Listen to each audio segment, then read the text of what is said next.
What's going on, everybody? Tom here with Black Sheep Keto, and welcome to today's video. Now, this video is going to be the start of a new series, but also kind of a new chapter for myself. Like a lot of people, I've really let this COVID pandemic get to me, and it's been about 5 months since I've really been able to go to a gym, and without having those goals, it's kind of put a damper on my overall keto performance. Now, I have been eating keto this whole time because keto is no longer a diet for me. It's really just how I eat. It's become kind of just that habit for being keto for 5 years now. It's literally not even a thought anymore. But what has taken a hit is my focus. Now, before this started, I wanted to have a 600-pound deadlift by the end of the year. And back in March, I was doing about 550, which was awesome. And I was totally on track to make 600 by the end of the year. But after about 5 months at this point of not being able to step under a barbell, that's been kind of put on hold, and I really need to refocus on that goal. Now, am I going to be able to do that by the end of the year? I really don't know, because I need to take it slow, start with light weights, and try to not hurt myself. But the whole point is it's time to kind of just let this go. It's time to kind of get over the pandemic and let myself get back to what I was doing. And I know depending on where you live, things are in a bit different state, but where I live, we're still very much affected by this. And if I were to go to a proper gym, I'd have to wear a mask, and I can't lift in a mask. It's just a whole problem. So in this video, I'm going to go through and show you guys what I'm doing in order to kind of compensate and cope with the restrictions that we currently have. Now, I'm also going to tell you guys a little bit about my calories, my workout plans, all that fun stuff. As a bit of an oddity, I actually lost weight during the pandemic because I was on a cut when we went into it, and I still maintained that cut through the pandemic. So currently, I'm about 220 pounds, and I am 6'4". So keep that in mind with any of the numbers that I give you. I'm a pretty tall person. As another cool thing about these videos, I'm actually going to do a bit of behind the scenes for the recipes that I'll be releasing every week. So these videos will come out middle of the week, probably Tuesday or Wednesday, and I typically try to release my recipes on Saturdays or Sundays. So this week, I'm actually working on an edible cookie dough, and I'll show you guys a couple clips of what that looks like. Now, in future videos, I'll probably show you guys some behind the scenes of me filming the recipe and all that fun stuff, but in order to save time in this video and the fact that we're going to be talking about a lot of stuff, I'm just going to show it to you right here. And as an added bonus, if you guys send me a screenshot on Instagram at Black Sheep Keto, send me a screenshot of your pre-order of my new book, The Ketogenic Diet for Two. This guy right here. If you send me a screenshot, I'll actually have this video up to you by Thursday, so you can actually watch it a little bit early before it goes on to the general public. So that'll be a pretty cool thing. And as a note, guys, if you're ever looking for a way to support the channel, if you pre-order this book, even the ebook, which is like $6.99, I'll put a link in the first link in the description. It does help me out a lot. It kind of supports the project, supports the channel. I get a little bit of money from it, and that makes me quite happy. Because at the end of the day, YouTube doesn't pay very much, but I do this because I love what I do, and it's a lot of fun. In any case, let's kind of get going on what I'm doing for this cut here. So, to start off with, I'm going to be eating about 2,100 calories a day to start. Now, I'm still trying to cut. I want to get down to probably 205-ish, but at the same time, I'm trying to rebuild strength. Now, that's not exactly a thing that's possible to do per se, because you need a caloric surplus to build muscle and a caloric deficit to lose fat, right? But what I'm going through right now on this cut/bulk thing is I'm trying to work myself back up to the weights I was at before COVID hit. Now, that doesn't necessarily mean I'm building muscle. That means my body's getting used to moving that weight again. I'm getting my forms back in check. I'm getting used to kind of the strain on my muscles, the soreness, all that fun stuff. And as I'm doing that, I'm going to continue to try to lose about 15 pounds. But you may ask, if I can't train in a mask and any of that stuff, gyms are still requiring masks, how am I doing this? And that brings me to the next cool kind of secret project that I've been working on. So let me take you guys in the garage and show you something cool. Now, this is where things get a little bit crazy. I've built a full powerlifting facility in my garage right here. Now, the problem with going to the gym for me was I can't lift in a mask. I do have a little bit of kind of lung and breathing problems that I've had my whole life that we've been working to resolve. But, you know, for me, COVID does present a slight more danger than other people, and I'm talking very slight. I'm not too worried about it. But that being said, being able to work out in my own house was a huge priority for me. So this equipment that I have here was built by Wilder Fitness, and I got it through a company called thebenchpress.com.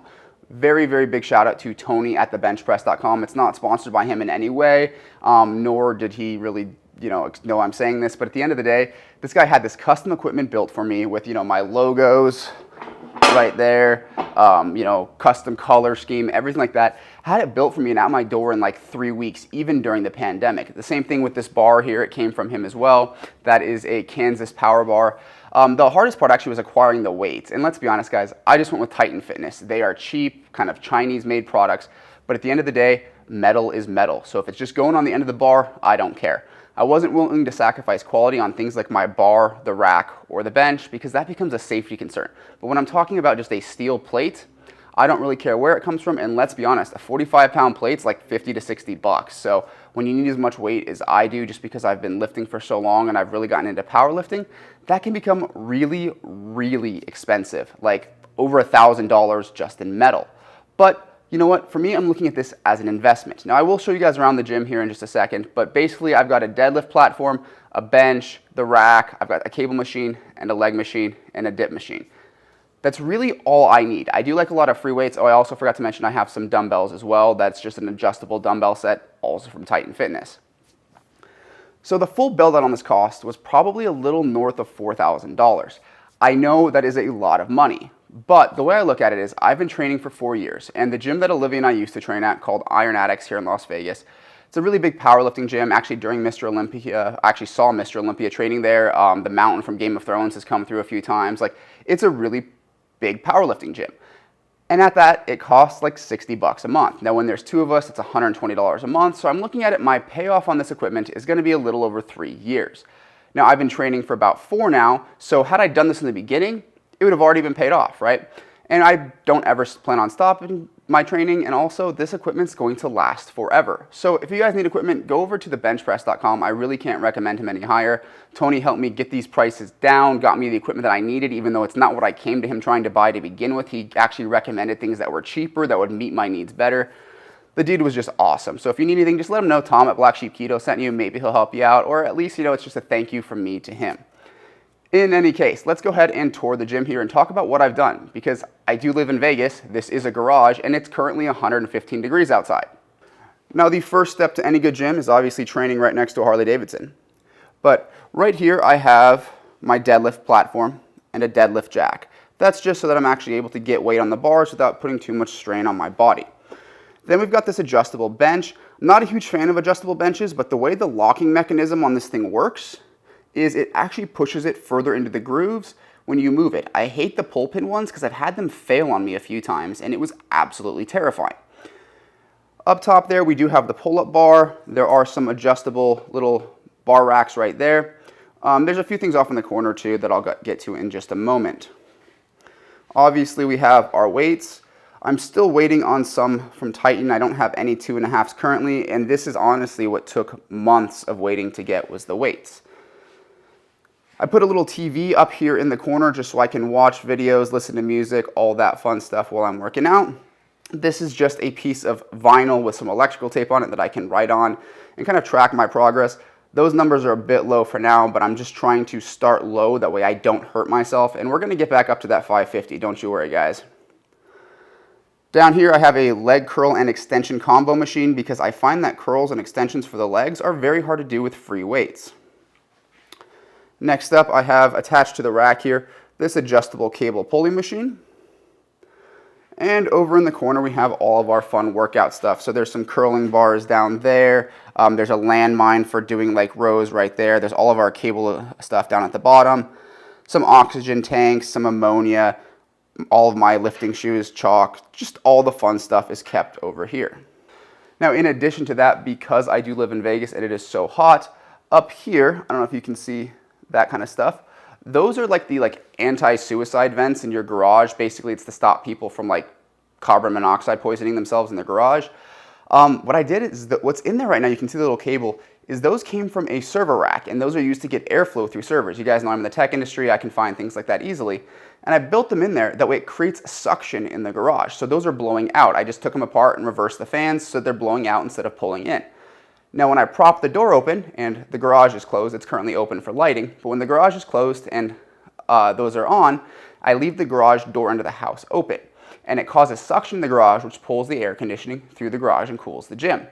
I also insulated the garage door, which took like $100 and maybe 20 minutes to do, and it got the garage down to like 80 degrees with just the insulation. When I have those suction fans on and the door open, I can get it to about 74, 75 in here, which is perfect for me. It's a little warm for working out, but at the end of the day, it's great. One other little thing that I forgot to mention is right here I do have just a cheap dip stand so that I can, put my weight belt on and hang some weights off me and do some dips for a lower chest type workout. And there are the adjustable dumbbells from Titan. Now, I'm not a huge fan of how long the shanks are on those because if you're trying to do certain things, they do get in the way. But you know what? For $300, I believe I paid for them, maybe it was $250, it'll definitely work. So just back into the house real quick now that we've seen the gym and what I'm going to do there. I am following a bit of like a power building program, if that's what you want to call it. It's kind of a cross between bodybuilding and powerlifting, inspired a little bit by the conjugate training method where you aim for PRs all the time. So what I'm trying to do is my big, full body movements, my, compound lifts, I'm trying to get about 5 reps, and once I can hit 5, I'm going up in weight. Then my accessory lifts, things like curls or tricep extensions, whatever the case may be, I'm aiming for 12 of those for 3 sets, and if I can do that, then I'm upping the weight. I should have mentioned the compound lifts. I'm basically trying to get 3 sets of 5, and as soon as I hit 5, I'm moving up, and of course, this is all after I've warmed up. Now, you guys may be going, well, what about cardio? Well, there's walking paths all over my community, and I'm a big fan of lists instead of HIIT. Again, I've mentioned I do have some breathing problems, and HIIT kind of stuff really makes it hard for me to recover my breath, which is also part of the reason why I have oxygen tanks in the garage for powerlifting. And if you are a powerlifter, I highly recommend trying it. It's something I picked up from the owner of the gym I trained at, and the dude's like in his 70s and just broke an American record in the squat, so I really trust his opinion. But he got me training on oxygen for my very top reps, and I've never gone back. It's absolutely fantastic. But for things like my cardio, I'll just go for a nice walk in the evenings. It's a little bit warm out currently, but that's only during the summer, and the trails around here are beautifully maintained thanks to my HOA fees that I pay in abundance for, but I may as well take advantage of it. Additionally, I am supplementing right now with Onnit's Total Human, not sponsored in any way. I'm just starting this stuff. I don't know if it's any good or not. It is a little expensive, and I talked to Danny Vega about it because I know he's like the supplement king, and he basically told me it's a great product, but it is expensive. But I want to try it and see if I notice anything because I do get really bad muscle soreness and I want to make sure that I'm getting my proper vitamins as well. Additionally, because if you guys don't know, I was being stupid a few years back and blew out my hip, I do get like swelling and pain in my left hip quite a bit. So I am taking just a broad spectrum CBD. So basically it's CBD with all of the terpenes but no THC in it. And that does seem to be helping my hip quite a bit. If I on a deadlift day, I take some of this afterwards, it does tend to bring down the swelling a little bit. It could be placebo effect, but I'm working to see if that's something that helps because I'm not a big fan of taking medication for that kind of stuff. So to touch just a little bit further on the calories and what I'm doing for that, because I know I just grazed over that slightly, I am maintaining a keto diet. Obviously, it's what I do. It's just the way I eat. I feel better that way. But my goal is to stay right around 75% fat, 5% carb, and 20% protein. That's kind of the style that I've always done. And if my carbs are lower, that's fantastic for me. I do track net carbs, not total carbs. But it kind of depends on the net carb. Things like with a higher glycemic index, I'm a little bit stricter on than things that have like a 0 glycemic index because things with a higher glycemic index actually affect the body. Things with like a 0 glycemic index do not at all. So for the purpose of a keto diet, no insulin response means it doesn't do anything. And that's kind of how I track things. So stuff like stevia, erythritol, I'm pretty lenient on.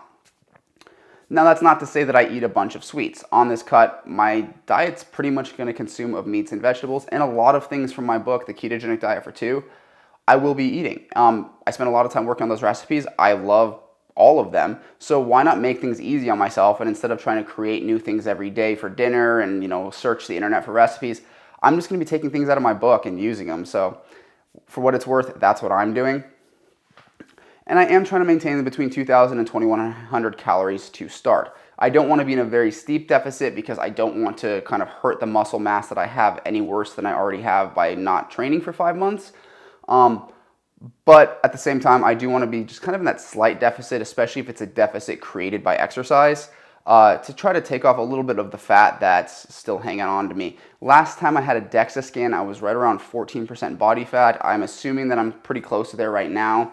So I'd like to get down about another 15 pounds and see if I can get under 10%, but I really don't care if I have abs or any of that stuff. I used to really want to step onto a fitness stage, but what I've realized is I've got too much loose skin to ever win a competition, and I've really fallen in love with the sport of powerlifting. There's something fantastic about going, holy cow, I just, lifted 550 pounds off the ground.